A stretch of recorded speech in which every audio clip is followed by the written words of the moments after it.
Namo tassa bhagavato arahato samma sambuddhassa.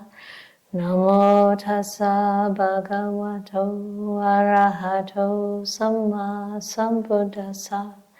Namo tassa bhagavato arahato samma sambuddhassa. Buddhang dhammang sanghang namassami.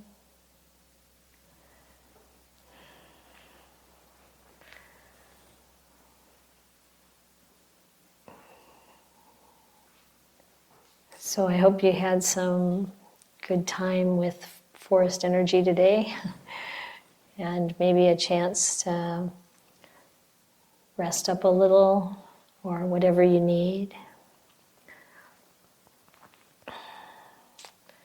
Tomorrow we're going to start meeting with you in small groups. And where is that posted? In the dining room. There's only 3 groups, and 2 will meet, 1 tomorrow morning, 1 tomorrow afternoon, and then 1 the next morning. So you'll have a chance to tell us how it's going.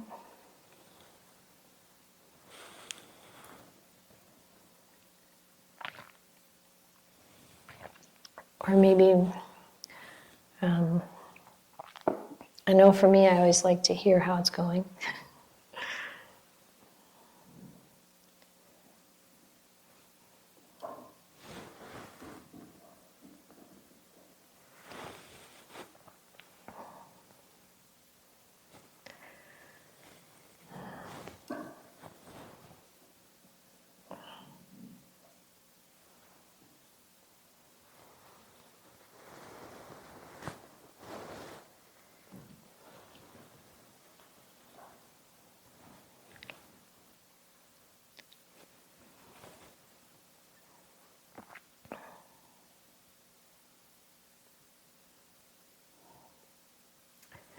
I'd like to share a sutta with you. It's one of the several suttas that give context to the 7 factors of enlightenment. And of course, it's always with the focus of realizing Nibbana, being free from all greed, hatred, and delusion, being able to be happy and peaceful and blissfully available to the world. Sometimes, not always, some people don't always choose to use the rest of their life that way, but it's a nice option when you get to that point. So this one is entitled Craving. It's from the Anguttara Nikaya, the Numerical Discourses. And the Buddha starts by talking about craving. He kind of starts by talking about the unwholesome side of things, and then he switches to talk about the positive, uplifting side of things. And he says that there's no first point of craving for continued existence that is evident. In other words, you can't find the beginning of craving for continued existence. But he says it is evident that there is a specific condition for craving for continued existence. And so first, I guess we should reflect on whether or not we are craving for continued existence. And if we are, why wouldn't we want to be? And I think most of you are well aware that the Buddha kind of dissects and describes conventional reality in such a way that even intellectually, when we really take that in, we can appreciate why we wouldn't want to do this again and again and again. And I remember being in ministry school at the Center for Spiritual Enlightenment. And of course, a lot of talk about enlightenment. And at one point, realizing that I didn't want to get enlightened. I wanted to keep living and keep coming back, and it was like, oh, that's interesting. It's important to be honest with what's really going on in us. And it was really the Buddha's teachings and the ongoing investigation and reflection on what my experience really was, and because there was plenty of suffering, and yet a very good life. I think most of us might say that we have a pretty good life, given that, we're living here, around here, somewhere in this country. Although, never mind, we're not going to go there. But it's really a process to come to that point where you recognize conventional reality more for what it is, and then by investigating again and again and again, where our desire to be, desire to have, desire to do, to feel, to know, all of that ends up, or I guess more appropriately, doesn't end up, just keeps continuing, going around. And for myself, coming to Silicon Valley to work was a step in the direction of doing something or accomplishing something that I had thought was going to really be wonderful, and then in reality it's not so fabulous for many reasons. And so this is the kind of experience we have in life, we may have in life. So the Buddha doesn't question whether this is a good idea or not to have continued existence. He's absolutely clear that it isn't, and he says there is this specific condition that causes this, or that fuels it. He talks about it being fueled in this way. And he says it's ignorance. And that's exactly what I was working with. And he says ignorance is fueled by the 5 hindrances. So a lot of times I think of the 5 hindrances as something that we're dealing with in meditation. It's keeping us from experiencing samadhi. But when you think in the little bit bigger picture, they're fueling the ignorance that keeps us in samsara. And he says the 5 hindrances are fueled by the 3 kinds of misconduct. So, unskillful actions of body, speech, and mind.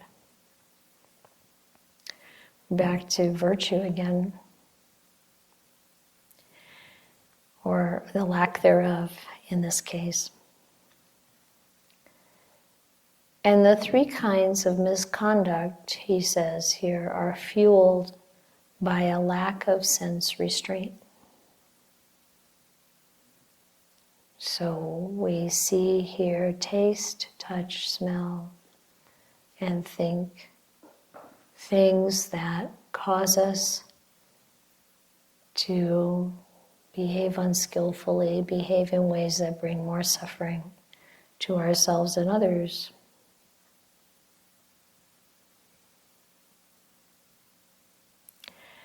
And then, of course, the lack of sense restraint is fueled. Are you guessing? By a lack of mindfulness and situational awareness, or mindfulness and Sambojjhaṅga, the wisdom to understand the context of what we're being mindful about, which is Sambojjhaṅga. Bodhisattva translates it as situational awareness. It is that wisdom that comes along with mindfulness to really make mindfulness effective. And we saw a small example of, and this kind of thing happens a lot. We decide to be mindful, and then we're very focused on what we're wanting to be mindful of, but we're missing some important understanding of the context that we're in. And in this case, that snake, that rattlesnake I mentioned earlier, Chitananda saw this woman walking very mindfully without any idea that she was about to run right into this rattlesnake, not seeing him out and around. And Chitananda stopped her in time before she tripped over the rattlesnake. But this is the kind of thing that happens. Ajahn Chah, I've heard, used to tell this story about this monk who was senior to him, who came to visit, and because he was senior, he had to walk at the front of the line to walk for the alms for Bindabat in the village. But this monk was very full of pride about his mindfulness. And he walked the wrong way because he wasn't, taking care of, the bigger picture. So Ajahn Chah, made a joke out of it, and I don't know, I'm sure it all worked out fine. But, this is just the kind of thing that can happen. One time someone came to a teaching I was giving, and she said, I was really determined to be mindful on the drive over, and I ran a red light. You're just so focused on too narrow without that Sambojjhaṅga. So Sambojjhaṅga is paired up with sati, with mindfulness, most of the time. In the suttas, it's very frequent. So we have that. If we lack the mindfulness and situational awareness, it fuels that lack of sense restraint. And the fueling of that lack of mindfulness and situational awareness is the ayoniso manasikara. It's unwise attention. So we're attending to things in a way that's unwise.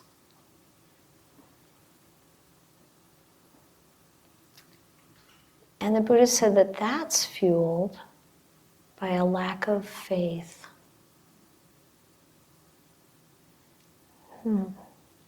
So how does that work? So you don't have faith, saddha, faith in the Buddha, Dhamma, Sangha,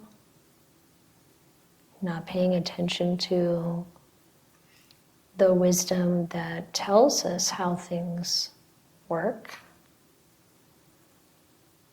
And then we're just paying attention unwisely to all of this world, Ajahn Gana says, everything in the world is very delicious. When we just don't pay attention to the outcome or the results or how we're affecting other people and so on. And ultimately our serious discontent and restlessness, I think, too. And he says the lack of faith is fueled by listening to untrue teaching. So, Dhamma, that which is not Dhamma. So I don't know if you have experiences where you really notice that what you're listening to is counter to Dhamma. But I think it's probably pretty easy to find. Sometimes I talk about what people might see on television or in the movies, and how much of it is not in alignment with Dhamma. But it's also what the Buddha is talking about here. He says that listening to untrue teaching is fueled by associating with untrue people. And what he means by that is unenlightened people who aren't really on the path, and you're following them, you're listening to them. And of course there's plenty of that in the world too. So he says that when the factor of associating, and he goes through all of you're associating with untrue people. When that's fulfilled, it fulfills the factor of listening to untrue teaching, and listening to untrue teaching when that's fulfilled, it fulfills the factor of a lack of faith, unwise attention, lack of mindfulness and situational awareness, lack of sense restraint, the 3 kinds of misconduct, the 5 hindrances, and ignorance. And when ignorance is fulfilled, it fulfills the craving for continued existence. He said it's like when the heavens rain heavily on a mountaintop and the water flows downhill to fill the hollows, crevices, and creeks. As they become full, they fill up the pools fill up the lakes fill up the streams, and the streams fill up the rivers. And as the rivers become full, they fill up the ocean. That's the fuel for the ocean. That's how it's filled up.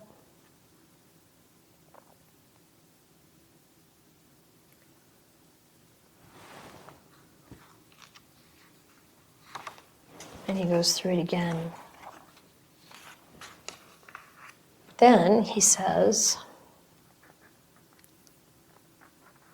I say that knowledge and freedom are fueled by something. So, enlightenment. Knowledge and freedom.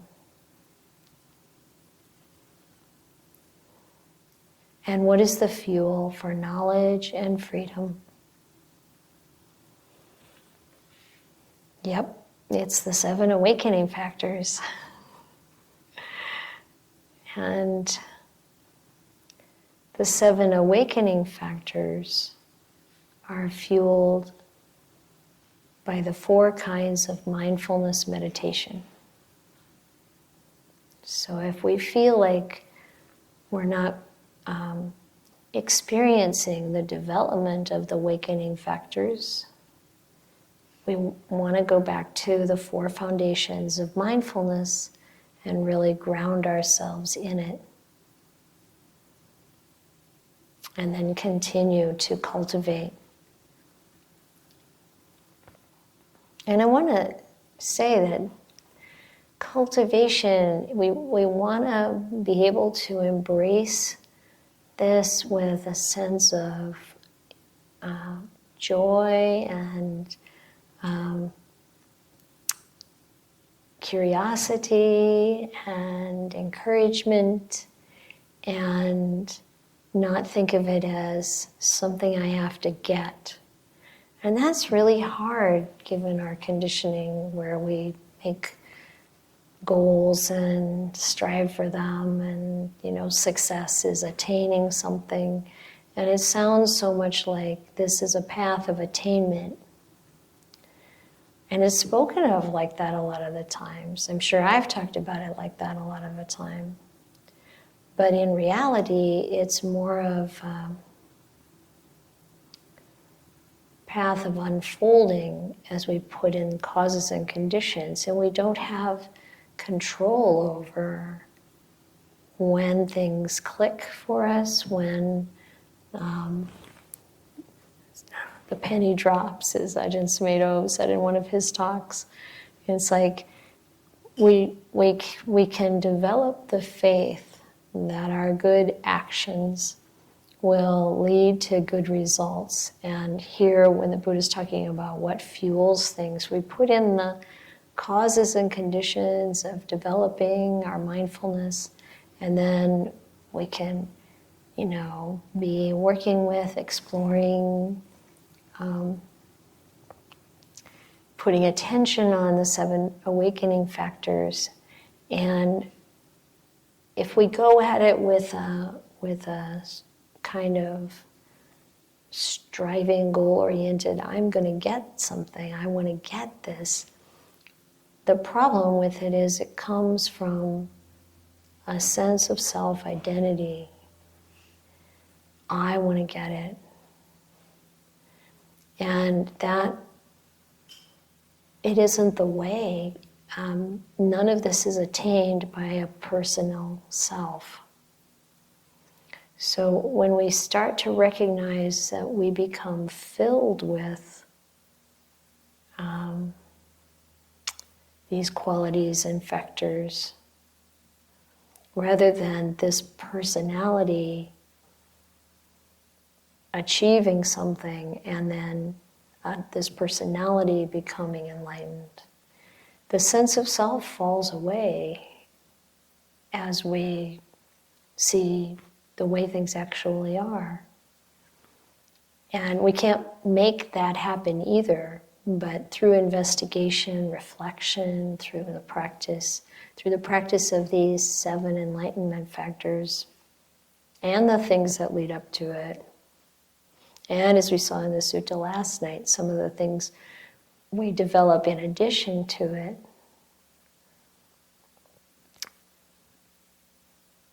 It happens. And we really can recognize, realize, directly experience why this is not about a personal gain of any kind. Can't even talk about it in that way. So if someone says they're enlightened, you know that they're not. And I'm a whatever, it's not like that. Anyway, I'm sure we'll touch on that one again. And okay, so the 4 kinds of mindfulness meditation are fueled by the 3 kinds of good conduct. So we're getting to a place where we can really identify choices that we can make to put in causes and conditions for awakening. Those 3 kinds of good conduct, by body, speech, and mind, we do have choices. We're heavily conditioned to see things in particular ways and to act in particular ways, but we are not without some amount of free will. And what conditions or fuels those 3 kinds of good conduct? It's sense restraint. So the more we're interested in and looking at, and other ways with the other senses, engaged with things that stir up the desires or aversions that cause us to do unskillful things by body, speech, and mind, the more we will. And if we restrain ourselves from engaging with that kind of sensuality, we're going to be more likely to have skillful actions of body, speech, and mind. And what fuels that sense restraint is mindfulness and situational awareness. So we're going to, be, if we're mindful and we're more aware of the reality around that mindfulness, we're more likely to turn away from the sensual inputs that are degrading to us.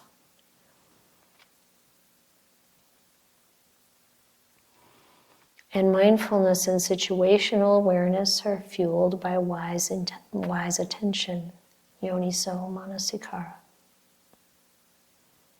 So when we say the meal reflection, wisely reflecting, that's what yoniso manasikara is, wisely reflecting. I use alms food, not for fun, not for pleasure, not for fattening, not for beautification, only for the maintenance and nourishment of this body, for keeping me healthy, for helping with the holy life.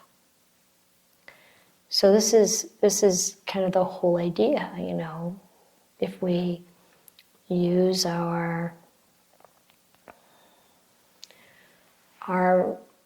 living space, our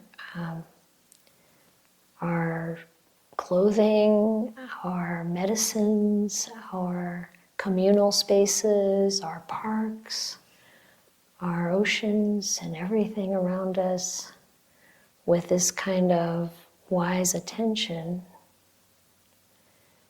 in a way that we can live at peace and happiness and not in conflict with other people, with conflict with other beings, for resources. I mean, you can take this as far as, you can imagine, really. Using this wise attention can bring so much more peace to our life. And that wise attention is fueled by faith, by saddha, by confidence. So why do we pay attention in this way? Because we've already heard the Dhamma. We already have some trust in the Buddha, in the Dhamma, because we've already experienced some of the things that the Buddha taught. So we know, not by some blind faith, but by actual confidence. And that faith is fueled by listening to the true teaching, hearing the Dhamma. And that's fueled by associating with those who know the Dhamma for themselves. True persons,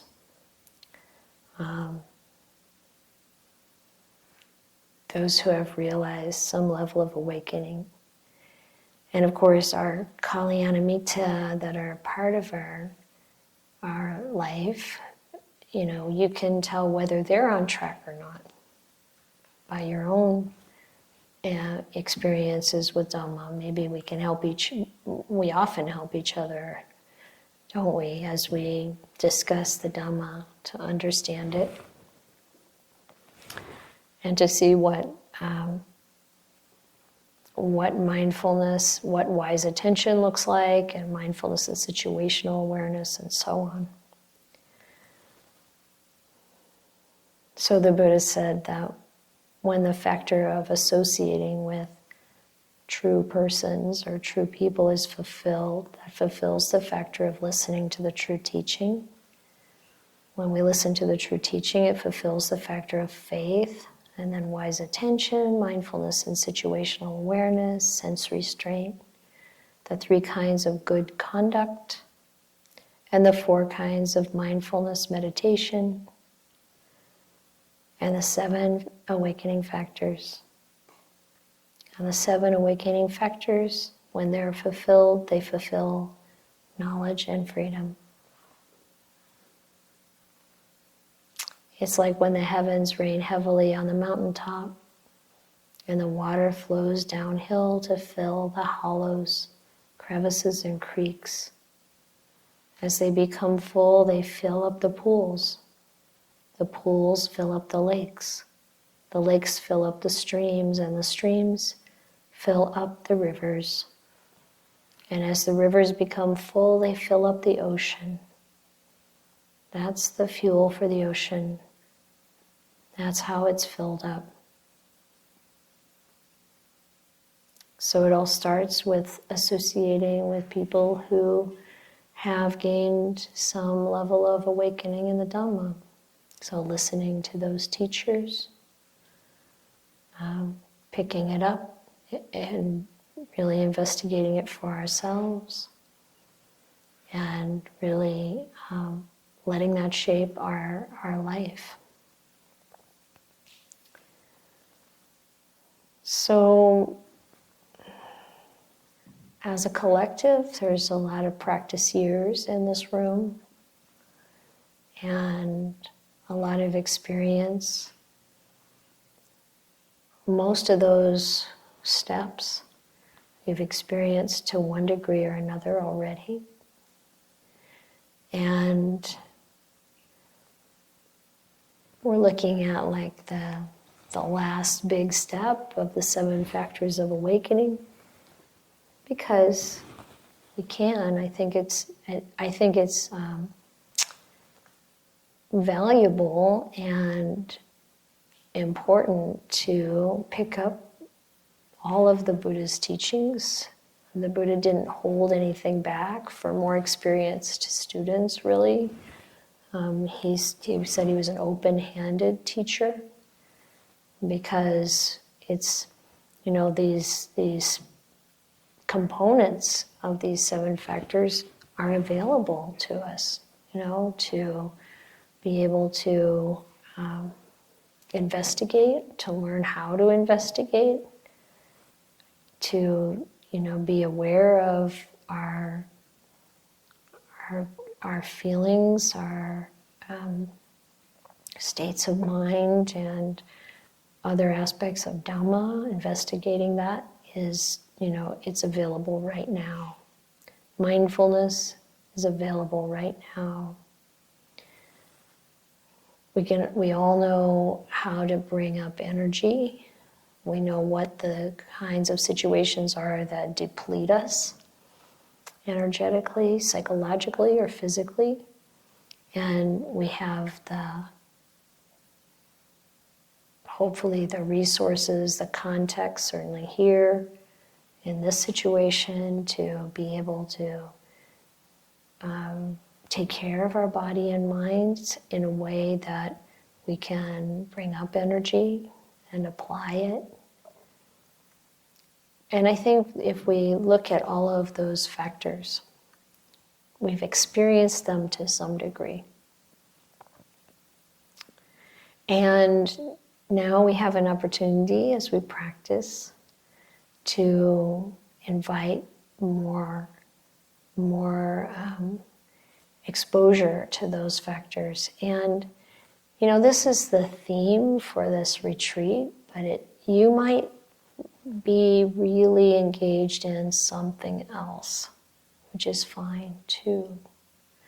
And I'll want to hear about that when we get a chance to engage and see where whatever it is that you might be, that might be really alive for you right now in the Dhamma fits in. Because, it's like there's so much available online and, to listen to. Right now you're kind of stuck with me. But, it's like, I want you to use this opportunity as best you can. And in that line, we've got this bowl here when I walked in and I saw it on the floor, it came from the kitchen where we were staying, and I thought, oh, that looks like something you give somebody who's gonna maybe throw up during the night. So you can throw up as many questions as you want here.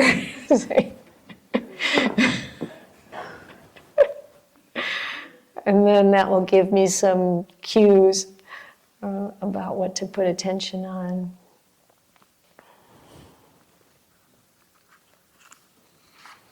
So we'll post, or you've already posted the text of this if you want to see it again.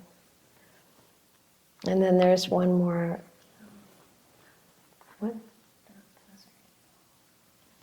The suttas are all here. The ones you just put up? Yesterday. Yes. Yeah, everything I've covered, I think, is posted in there as far as suttas are concerned. And there's one more short one. Bhante Sujato entitled it A Bungalow. The rafters of a bungalow all slant, slope, and incline to the peak. In the same way, a practitioner who develops and cultivates the 7 awakening factors slants, slopes, and inclines to Nibbana. And how does a practitioner who develops the 7 awakening factors slant, slope, and incline to Nibbana? It's when they develop the awakening factors of mindfulness, investigation of Dhamma, energy, rapture, tranquility, immersion, and equanimity, which rely on seclusion, fading away, and cessation, and ripen as letting go. That's how a practitioner who develops and cultivates the 7 awakening factors slants, slopes, and inclines to Nibbana. It's just, it's a lot like the image of the rain filling the hollows and crevices and creeks and down to the lakes and the ponds and the rivers and the ocean.